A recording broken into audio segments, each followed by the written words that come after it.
E3.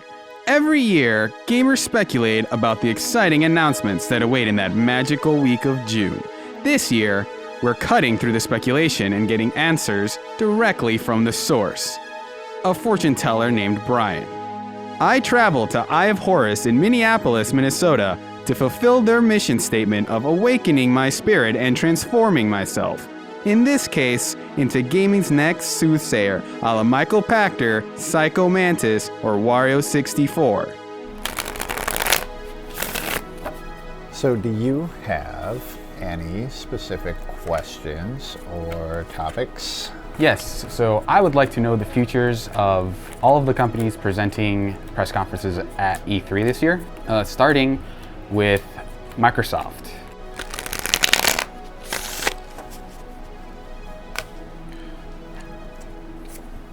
So, for Microsoft, the root card down here is the Ten of Swords. Here, the base energy is, it seems like the company would be trying to hide from something that it ended up suffering because of, because they didn't look at a truth directly on. So does this card represent the launch of the Xbox One?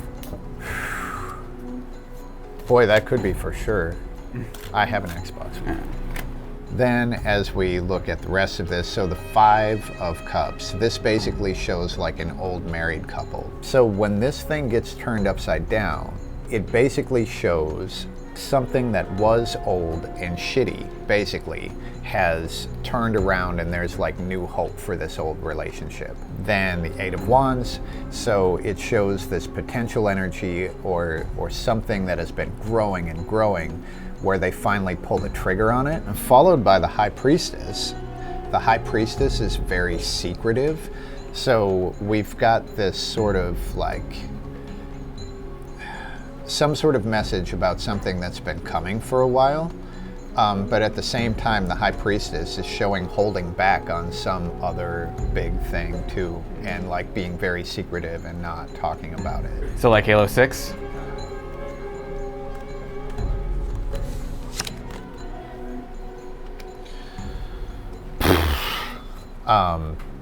Maybe. The Knight of Swords is very protective. It's kind of the territorial protector. I could see Jay Allard. How that might be the Halo franchise, but I don't know. I wouldn't take that directly as a yes. Are there any other projects like that Microsoft has that is like knights? Age of Empires. Yeah, and we got a dragon here. Do you see anything about headphones? Headphones. I don't see headphones there. Okay. I mean, so it's someone who is about to change and is definitely resisting change, but I don't think that has anything to do with what you were talking about, the headphones. Now we would be looking at Sony. That's funny.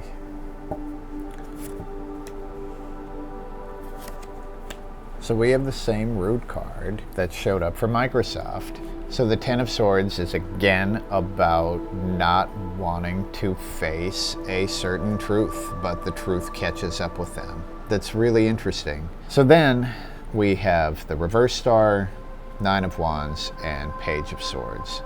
So the Star is basically when you get what you ask for. So like a Final Fantasy VII remake?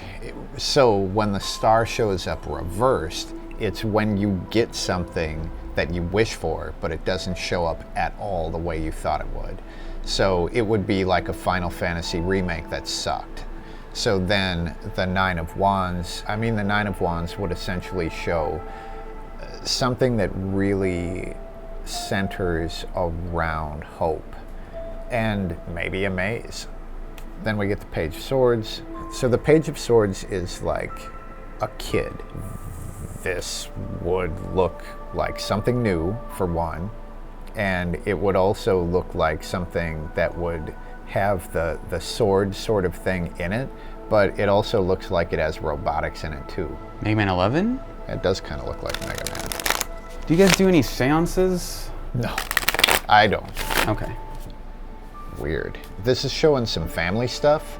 So the Queen of Swords would be like this parent thing, And then the Page of Swords, this is some new thing, but it's like of the same family. What's Death Stranding about? Death Stranding? I'm gonna let you do this because it's a pretty foreign energy to me. So just think about that. The Fool. So the Fool is the first card of the tarot, and it basically shows someone at the beginning of a brand new journey. It's about possibility, and it's about no fear and no expectation. Are you calling Kojima a fool? No. Good. So then moving on to Nintendo. Close your focus and open your mind.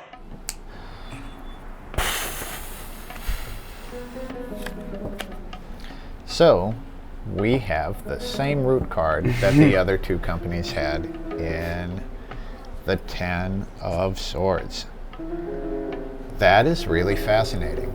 All right, so the Four of Swords is basically about separation and rest and like kind of rejuvenating, right? When this thing turns upside down, it either means that there's been enough time and the thing is rejuvenated and ready to like come back, or there is never time to rest or rejuvenate. So, I mean, in the case of Nintendo, that would be very Mario-like, where like it just never stops, you know? DLC. That makes sense. So then we also have the Fool. So the Fool is about some brand new shit, right? This is super powerful, and this is like something that could theoretically actually affect people's lives. Nintendo's health initiative. It could be, for sure. So we've got this thing that never rests. Then we've got this brand new super powerful thing. And here, the Ten of Cups is a happy reunited family. Like brothers. Right. And here, this thing upside down is when the family they're not happy. So it's like a reunion, but it sucks. A port. Yeah, that could definitely be the case. Could you tell me how much this is worth? I don't do Pokemon, I'm a Magic player. Okay. But this is intriguing. Metroid Prime? I doubt that this is something that has existed before. Okay, so you think it'd be a new franchise? I believe so. And like from space, you know? I mean, Metroid is from space. But like some brand new shit. Like when I used to read about Spore, that's what I thought about Spore. You know, this is like that. Looks so like a Star Fox, but like racing. Here, so the card that comes out with it is the Judgment card. The thing that's sticking out, because this is the Angel of Judgment, and it's blowing this trumpet. So I don't know if the trumpet has something to do with it, if it's like some musical thing, but it's like this powerful announcement for sure. Do you guys do palm readings at all? Yes. I could read the part of your palm that's exposed, but it would be far easier if you did not have the glove on. No, that's fine. Can you tell me what Game Informer's next cover story will be? Getting out of the woods. They've been stuck in this forest, right? And the forest is like really scary, and they're also not free to do all of the things that they want to do. So it shows someone coming into freedom after being restricted for a really long time. Well, I can't comment on rumors or fortune tellings, so. Can you tell me if Todd Howard will live forever? Todd Howard will live as long as I do. I want to see if they're anywhere near Elder Scrolls 6.